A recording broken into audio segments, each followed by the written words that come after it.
ശ്രീ അസഫ് അലി, ഇപ്പോൾ പ്രോസിക്യൂഷന്റെ പരാജയം ആണ് കോടതിയിൽ സംഭവിച്ചത് എന്നാണോ അങ്ങ് കരുതുന്നത്? നമ്മുടെ മുന്നിൽ ഒരുപാട് തെളിവുകൾ വന്നതാണ്, കാലങ്ങളായി അതുമായി ബന്ധപ്പെട്ട ചർച്ചകൾ നടന്നതാണ്. പക്ഷേ ഗൂഢാലോചന കുറ്റം തെളിയിക്കാൻ പറ്റിയിട്ടില്ല.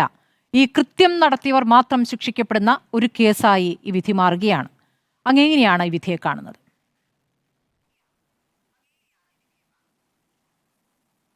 1924 ഒരു ഇംഗ്ലീഷ് ന്യായാധിപൻ ജസ്റ്റിസ് ഹീവാർട്ടിൻ്റെ ഒരു ഉദ്ധരണിയാണ് എനിക്കിന്ന് എറണാകുളം സെഷൻസ് കോടതിയുടെ വിധി വന്നപ്പോൾ ഓർമ്മ വന്നത്.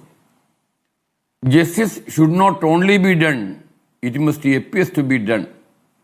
നീതി നടത്തിയാൽ പോരാ, നീതി നടത്തി എന്ന് ബോധ്യപ്പെടുത്തുകയും കൂടി ചെയ്യണം. ഒരു പരിഷ്കൃത സമൂഹത്തിന് ഒരിക്കലും താങ്ങാനാവാത്ത വളരെ പ്രാകൃതമായ ഹീനമായ കുറ്റകൃത്യമാണ് ഈ കേസിലെ അതിജീവിതയോട് ചെയ്തിട്ടുണ്ടായിരുന്നത്. പ്രോസിക്യൂഷൻ ഈ കേസ് തെളിയിക്കുന്നതിൽ പരാജയപ്പെട്ടു എന്ന വിശ്വാസം എനിക്കില്ല. പ്രോസിക്യൂഷന്റെ തെളിവിന്റെ ഭാണ്ഡം ഒരു ഘട്ടത്തിൽ എനിക്ക് കാണാൻ അവസരമുണ്ടായിരുന്നു, അന്നത്തെ പബ്ലിക് പ്രോസിക്യൂട്ടറിൽ കൂടി.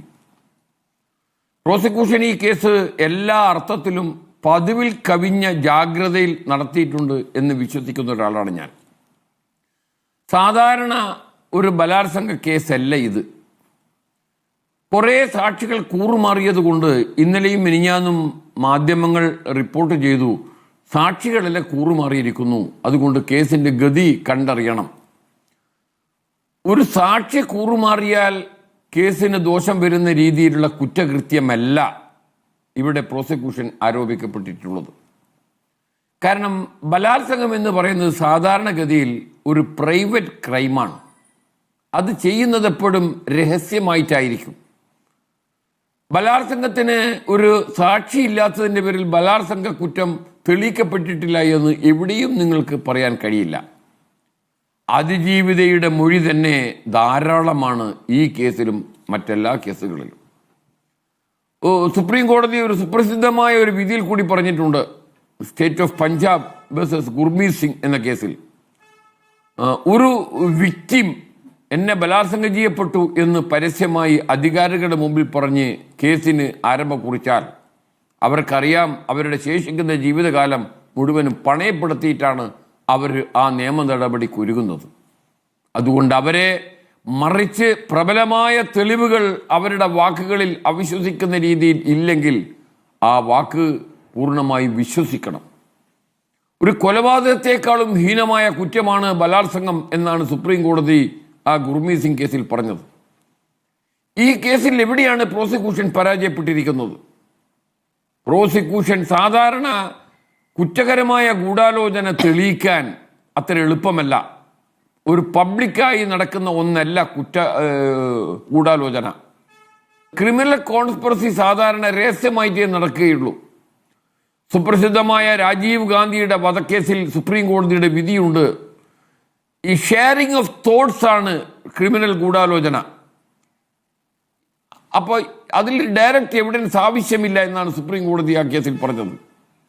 എന്നാൽ ഈ കേസിൽ നേരിട്ടുള്ള തെളിവുണ്ട്, വാമൊഴിയുണ്ട്, രേഖയുണ്ട്, ഡിജിറ്റൽ എവിഡൻസ് ഉണ്ട്, വീഡിയോ ഉണ്ട്.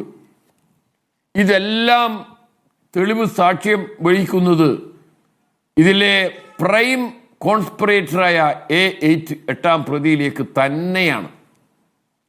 എന്തുകൊണ്ട് കോടതിക്ക് അത് വിശകലനം ചെയ്ത് വിലയിരുത്താൻ സാധിക്കാതെ പോയി എന്നുള്ളത് ഒരു കോടതിയുടെ വീഴ്ചയായി തന്നെ ഞാൻ കാണുകയാണ്. ഇവിടെ അവസാനിക്കുന്നില്ല. ഒരു കോടതിയിൽ ഒരു വിധി കിട്ടിയത് കൊണ്ട് ജയിച്ചവൻ ജയിച്ചതായോ ശിക്ഷിച്ചവൻ ശിക്ഷിച്ചതായോ നമുക്ക് നിഗമനത്തിലെത്താൻ കഴിയില്ല. സൂര്യനെല്ലി കേസ് ഞാൻ ഇന്നും ഓർമ്മിക്കുന്നു. കീഴ്ക്കോടതി എല്ലാ ആളുകളെയും ശിക്ഷിച്ചു, 2-3 പേരെ ഒഴിച്ച്. ഹൈക്കോടതി മുഴുവൻ ആളുകളെയും വെറുതെ വിട്ടു. കേസ് സുപ്രീം കോടതിയിലെത്തി. വീണ്ടും വിചാരണയ്ക്ക് വേണ്ടി, വാദത്തിന് വേണ്ടി ഹൈക്കോടതിക്ക് തിരിച്ചയച്ചു. ഞാൻ അന്ന് ഡയറക്ടർ ജനറൽ ഓഫ് പ്രോസിക്യൂഷനാണ്. 9 മാസം പ്രോസിക്യൂഷന് വേണ്ടി ഹാജരായത് ഞാനാണ്. വീണ്ടും വാദം എന്ന് പറയുമ്പോൾ ഹൈക്കോടതിയുടെ കുറ്റമുക്തമാക്കിയ വിധി എവിടെ നിൽക്കുകയാണ്? സുപ്രീം കോടതി റദ്ദ് ചെയ്ത. പക്ഷേ ഹൈക്കോടതി അതിൽ 3 പേരെ ഒഴിച്ച് ബാക്കിയുള്ള 28 പ്രതികളെയും തടവിൽ ശിക്ഷിച്ചു. കാരണം ആ കേസിന്റെ വിശകലനമാണ്, തെളിവുകൾ വിശകലനം ചെയ്യുന്നതിൽ കോടതിയുടെ ശ്രദ്ധയാണ് അതിൽ ഏറ്റവും പ്രധാനം. ഈ കേസിൽ ഞാൻ ചോദിക്കട്ടെ, നമുക്ക് വലിയ സാധാരണക്കാരന് മുമ്പിലുള്ള ഒരു ചോദ്യമാണ്, വലിയ നിയമപാണ്ഡിത്യമൊന്നും അതിനാവശ്യമില്ല. ഈ കേസിൽ A8 8ാം പ്രതി ഇല്ലെങ്കിൽ ഈ കേസ് സംഭവിക്കുമോ എന്ന് വരെ എനിക്ക് സംശയമാണ്. 8ാം പ്രതിയെയും 1 മുതൽ 6 വരെയും പ്രതികളെയും ബന്ധിപ്പിക്കുന്ന തെളിവുകൾ ഈ കേസിൽ ഇല്ലേ?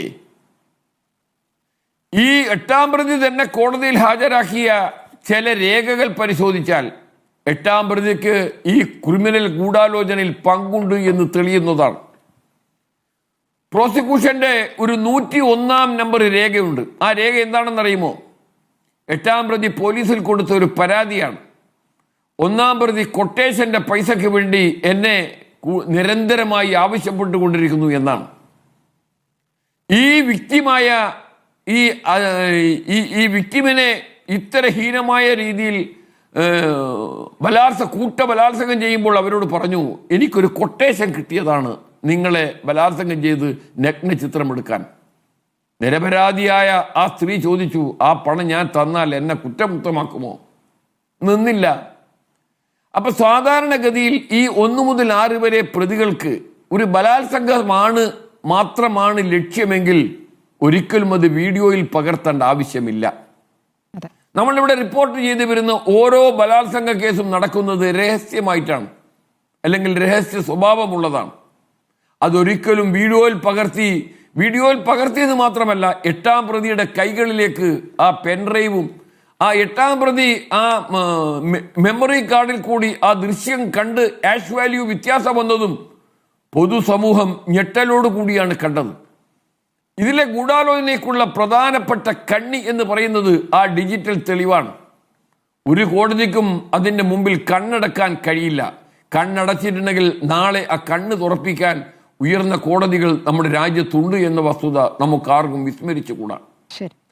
എന്തിനാണ് ഇതൊരു ബലാത്സംഗ കേസ് മാത്രമല്ല, അങ്ങനെ ഈ സ്ത്രീയെ ബലാത്സംഗം ചെയ്യുവാൻ പ്രതികൾക്ക് 1 മുതൽ 6 വരെ പ്രതികൾക്കുള്ള മോട്ടീവ് എന്താണ്? അവർക്ക് സ്ത്രീയോടുള്ള വിരോധം എന്താണ്? അങ്ങനെ 1 മുതൽ 6 വരെ പ്രതികൾക്ക് ഈ വിക്ടിമിനോട് കടുത്ത വിരോധമോ ശത്രുതയോ ഉള്ളതായി പ്രോസിക്യൂഷൻ വാദമില്ല, പ്രതികൾക്കുമില്ല, 8ാം പ്രതിക്ക് പ്രത്യേകിച്ചുമില്ല. എന്നാൽ ഇതിലെ വിക്ടിമിനോട് 8ാം പ്രതിക്ക് കടുത്ത വിരോധമുണ്ട് എന്ന് 34ാം സാക്ഷിയായ മഞ്ജു വാര്യരുടെ തെളിവ് കോടതിക്ക് കണ്ണടക്കാൻ കഴിയില്ല. അപ്പൊ ശത്രുതയുള്ള 2 പേർ, ഒന്ന് 8ാം പ്രതിയും വിക്ടിമുമാണ്. 8ാം പ്രതിയും വിക്ടിമുമായി ശത്രുത ഉണ്ടാവുകയും ഈ സംഭവത്തിന്റെ ഈ ക്രൂരഹീന കൃത്യത്തിന്റെ വീഡിയോ 8ാം പ്രതിയിലേക്ക് എത്തുകയും 8ാം പ്രതി അത് കാണുകയും ചെയ്തു എന്ന് തെളിവിൽ വന്നു കഴിഞ്ഞ തെളിവുകളാണ്. അപ്പോൾ അത് മാത്രം മതി ഗൂഢാലോചനക്ക്. രാജീവ് ഗാന്ധിയുടെ കേസിൽ പറയുന്ന ഷെയറിംഗ് ഓഫ് തോട്ട്സ് മാത്രമല്ല, ഞെട്ടിപ്പിക്കുന്ന ക്ലിഞ്ചിങ് എവിഡൻസ് എന്ന് പറയും നമ്മൾ അഭിഭാഷകന്മാർ. ഈ കേസിൽ ഇതിനെ ബന്ധിപ്പിക്കാനുള്ള തെളിവുണ്ടായിട്ടും എന്തേ വിചാരണ കോടതി തെറ്റുപറ്റി എന്നാണ് നമ്മൾ മുന്നിലുള്ള വളരെ വളരെ പ്രധാനപ്പെട്ട പോയിന്റ്സ് ആണ് ചൂണ്ടിക്കാണിച്ചത് ശ്രീ ആസഫ് അലി.